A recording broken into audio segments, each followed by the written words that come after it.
The IQ Podcast. Discussion about cybersecurity, business intelligence, consulting, and DevOps. For the domain industry, by the domain industry. Hello, everyone. This is Pinky Brand with IQ, and welcome to the IQ Global Podcast. And we are live, actually, in Stockholm, Sweden. First time in a couple of years having face-to-face meetings, and it's a pleasure to have Graeme Bunton here, who is the Executive Director of the Domain Name Abuse Institute, and to actually talk face-to-face instead of over a Zoom call or something like that. Isn't that, what a revelation? I gotta say, being in a space with people is very strange, but also, and I don't love humans in the first place, but somehow restorative. It's really nice to just see people and interact all day here. It's been great. Yeah, it really is. I think it's kind of a first step for me back into face-to-face meetings, and it's a small enough, intimate enough meeting, unlike maybe like an ICANN meeting or something where it's a little bit crazier, I guess you could say, in terms of scheduling and all that sort of thing. But have a chance to sit down and talk like this, in a quiet little spot, kind of away from everything. I'm aware of the Domain Name Abuse Institute and some of the good work that you all are doing over there, but maybe you could explain a little bit about the mission, for the listeners here. Sure. Thank you. So, it's actually the DNS Abuse Institute. Oh, what did I say? Domain name, but we're splitting here. It doesn't matter. It doesn't roll off the tongue in any format. And so, it's fine. So, I used to work for a large registrar, and at the time in the registrar stakeholder group was running, that's the ICANN. Registrar stakeholder group had a DNS abuse working group where we were working on issues of abuse. And it was very clear to me that this was a bigger problem than the registrar stakeholder group. It was sort of a complicated global issue. And so that was, I could see the work that we were doing was good, but limited in some fashion. And in that role, I've had the opportunity to work a bunch with people at PIR, Brian Symbolic, on what became the framework to address abuse, also known as the DNS Abuse Framework, which was a document that a bunch of registrars and registries signed on to that sort of defined what DNS abuse meant to them, also included a number of egregious website content harms that they would also act on, and sort of helped really move the industry along. And so I had a good relationship and with those guys from that. Mm-hmm. And PIR is a not-for-profit.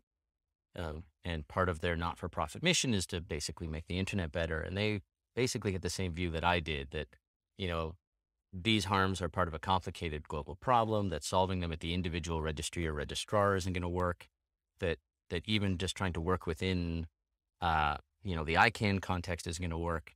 And someone should be doing something more about that, and that they were well positioned to do it. And so they created the DNS Abuse Institute and asked me if I'd be interested in taking part in that. So I was super happy to jump at that. Yeah.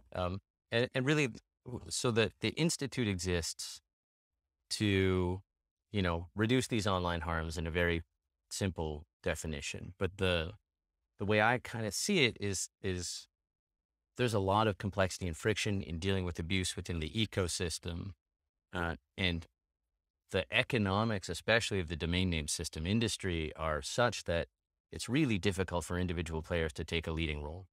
The sort of high volume, low margin domain industry just doesn't give people a lot of room to be proactive. And there's lots of opportunities for the Institute to find those areas of friction and complexity and pull them off the plates of registries and registrars and into the Institute, making it easier for those players to action abuse, to make the internet safer. So that's, I think, sort of the crux of what we're trying to do, is find those places, remove that friction, make it easier for everybody to be more responsible. Yeah, and I think one of the common issues that have come up, over time, is the ability for different players or registrars or registries to be able to ingest information and reports that come in from reporters or the public, either into maybe to their website, or maybe they don't even have a place for someone necessarily. I mean, there's a place to go, you know, an abuse email address and so forth, but in terms of standardizing what they're trying to collect and to try to action on, you know. So this is one of the sort of low hanging fruit that we identified when we were figuring out what we could be doing with the Institute was this abuse reporting function. GTLD registrars are obligated under their contract with ICANN to publish an abuse email address. Right. That came, I believe, in the 2013 RAA and was largely reviled by registries and registrars. We sort of carefully protected that, you know, abuse function. And as soon as it was opened up, got filled with spam and bad reports and you know, really created a whole bunch of work for very little value. Yeah. Which is unfortunate. But also, they couldn't hold those abuse contacts so closely anymore. So there needed to be something there. And, you know, I think there's a lot of opportunity to fix that. One of the pieces of work that we did in trying to figure out the landscape was we went and looked at the abuse reporting web pages for the top 75 or so registrars and like 50 or so registries to you know, figure out how they're doing it, how they've implemented abuse reporting. And by and large, it's terrible. You know, there's no standards for where, you know, how, everyone does it slightly differently. Pretty clearly, people are making it difficult to find because they just don't want to have to deal with the crap that comes into that. Yeah. Yeah. And which is unfortunate. And there's ways to fix getting crap into your abuse reporting system, or however you're choosing to manage that. But fixing that is not a revenue generating activity. And like I was saying about the economics of the industry, not everybody's incentivized to spend a bunch of time making a thing you don't enjoy in the first place better. Yeah. I mean, honestly, arguably, I think a lot of folks will look at it as a cost center. Yep. So it's not a revenue producing thing. I mean, I would take a little bit of a longer view on that in terms of overall reputation and trust, you know, and with the public that, in the long term can create better value and perhaps better revenue models down the road. But without going down that hole, it's just, Yeah. you know, but I think, that being able to collect information in some sort of standardized way and being able to take action on it as well, you know. So this is, you know, we're segueing now into like the really big project. There were, well, one of a few. Yeah. Actually, but the biggest one we're working on right now is a service we call NetBeacon. It'll be at netbeacon.org, although that currently redirects. This service goes live in the first week in June, which is very soon, and I still have lots of work to do. Somewhat alarmingly, but such is all, of course, you know, development projects. But it's, you know, briefly, it's an abuse intermediary. And so that it's a single website where anyone go to report abuse. And here we're really talking about what the industry would traditionally call DNS abuse. Malware, botnets, farming, phishing, spam. So anyone can go there and report abuse. If you have enough internet savvy to identify a phish or a website distributing malware, you can use this thing. Easy to use forms, very safe, you know, straightforward. And then it takes those, it turns them into a format called XARF, I believe, created by a company called AbuseX, Extensible Abuse Reporting format. And it does an interesting thing called what we're calling enrichment, which is we're augmenting those manually submitted abuse reports with API-based sources of information from around the internet. So that could be from block lists, you know, anywhere that we can get information that's useful for a registrar or registry on what that domain was doing. And then we're distributing it to registrars so that people don't need to jump through all the hoops to report abuse. And people are getting abuse reports. So the registries and registrars are getting something useful in. They're getting a standardized format with useful information. What we're hoping that does is A, improves the quality of what they're getting in the door, but B, moves some of that frontline investigatory work from the person who's getting those abuse reports from them into the tool itself, so that they are just getting the information they would have otherwise gone to find, where they're, you know, it's getting you a screenshot already. So you don't have to go and do that. It's going to tell you what a variety of block lists have told that already know about that domain name. And so ideally for a registrar, they can look at it and say, okay, this is enough information. I can take action. Or, look at this information. It seems pretty clear that this domain name doesn't cross a threshold. I'm not going to do it. So we're not trying to make choices for anybody, but we're really trying to make that choice very easy. Yeah. Yeah. And so really any registrar can then take this NetBeacon service and integrate like a web form, right? So so first of all, it's free. We're not doing this as a commercial enterprise in any way. Right. So reports get into it by people manually submitting it. Mm-hmm. There is also an API for submission, although unclear at this point who will open access to. Yeah. And those forms themselves are embeddable on registry and registrar Exactly. websites. They can embed them. Mm-hmm. So that registries and registrars can get the value of these forms without having to send people on their website somewhere else. Mm-hmm. And so I think that's going to be pretty useful for people. And then registrars can create accounts of registries too. Mm-hmm. on the service and set their endpoints. So if you want these reports in your inboxes, you can specify different emails for different harms, or you can consume them via API. So you get your API key, and then you can pull those abuse reports into your own abuse management system. So can anyone send in the reports through these embedded forms, or will anyone submitting a report be somehow authenticated in any way? Right. Good question. Yeah. Because that's important.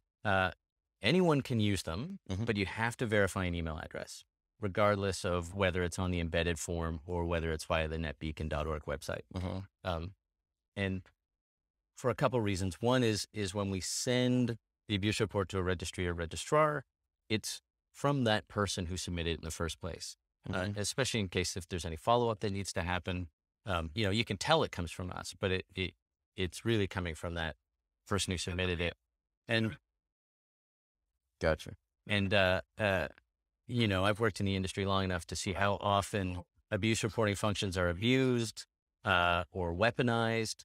And so I don't know a lot of registries and registrars who don't struggle with like anonymous abuse reports. You've got to have an email address that works. Right. And it's a little bit of friction in terms of getting an abuse report in there.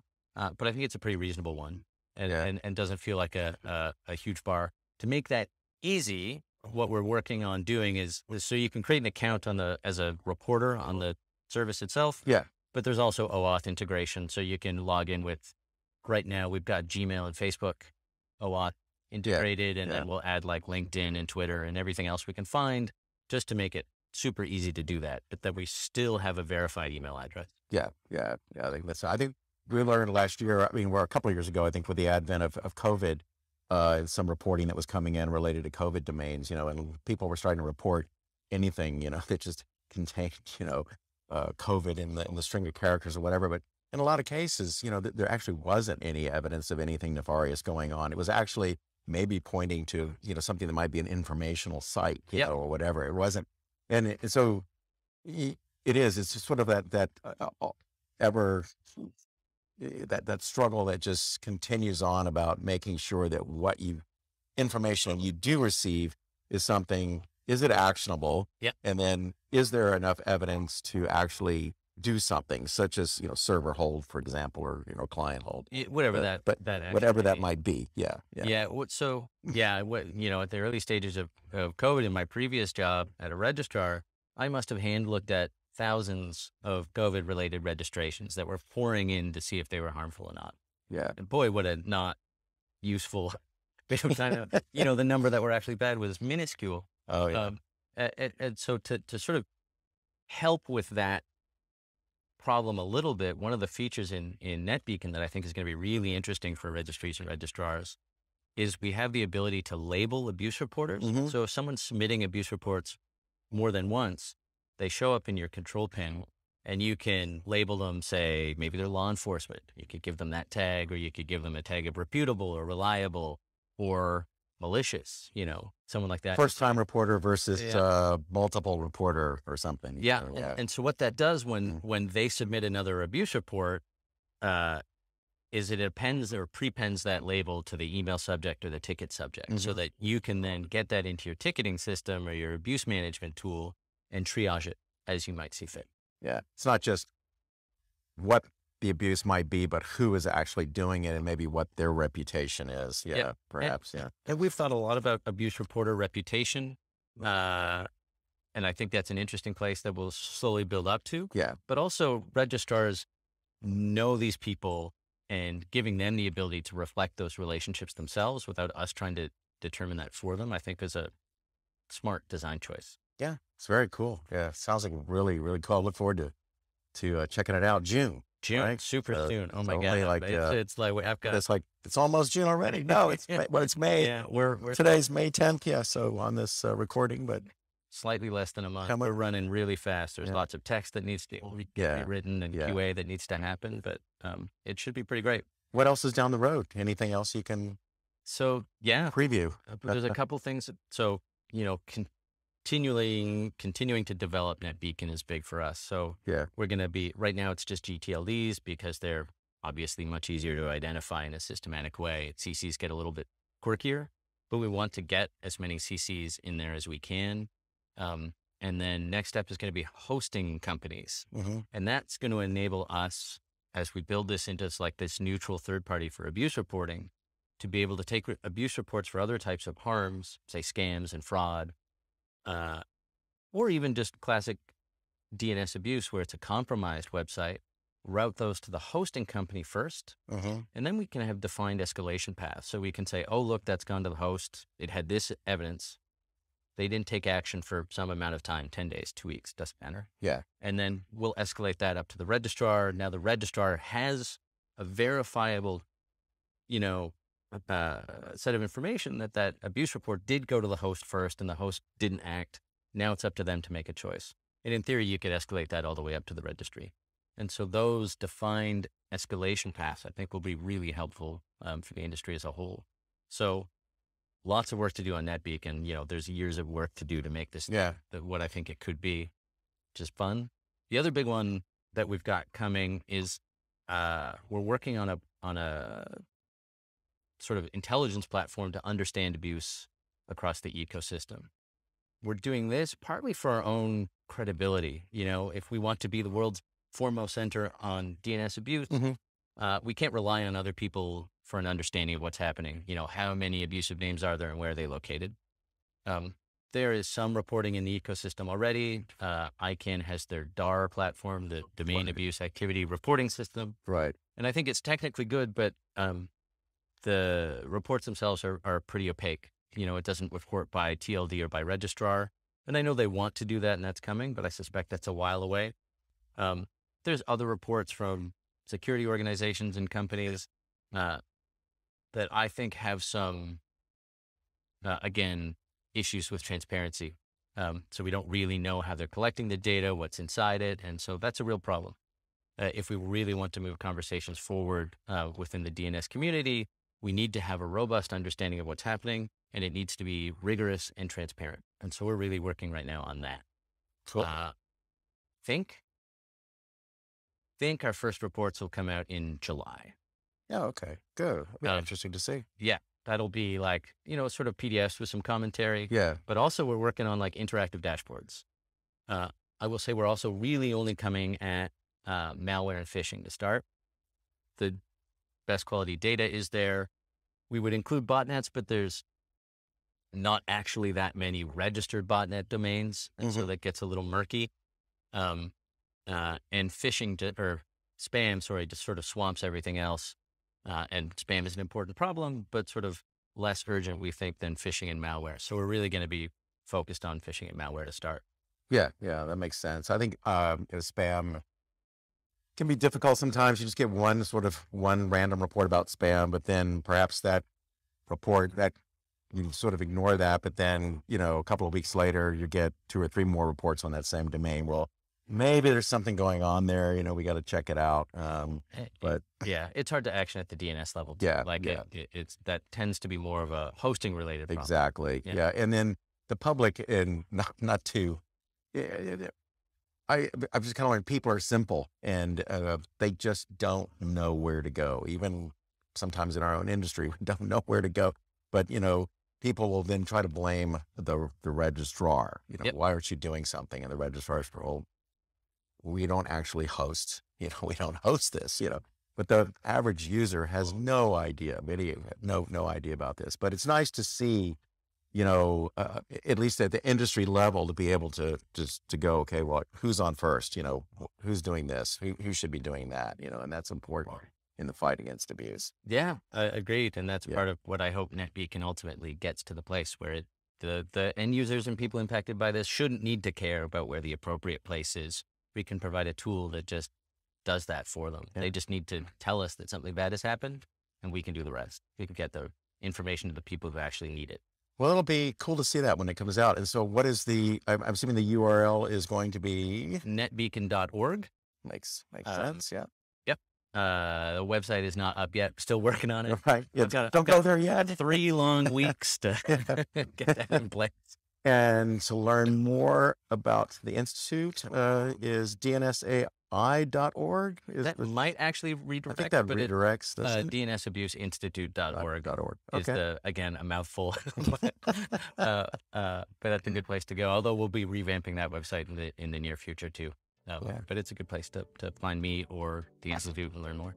Well, great. Graeme, thank you so much for your time. Hey, Pinky, thanks for having me on. Yeah, good to see you in person. Delightful. And thank you, listeners. If you'd like to subscribe to our podcast, just go to podcast.iq.global, click and subscribe, and you can listen wherever you get your podcast. And thanks to everyone for listening. Again, thanks, Graeme. Thanks. Appreciate it. Learn how you can spend less time fighting abuse. Start your free trial today at abusemanager.com. Do you have feedback or topic ideas? Reach out to us at hello@iq.global. And thanks for listening.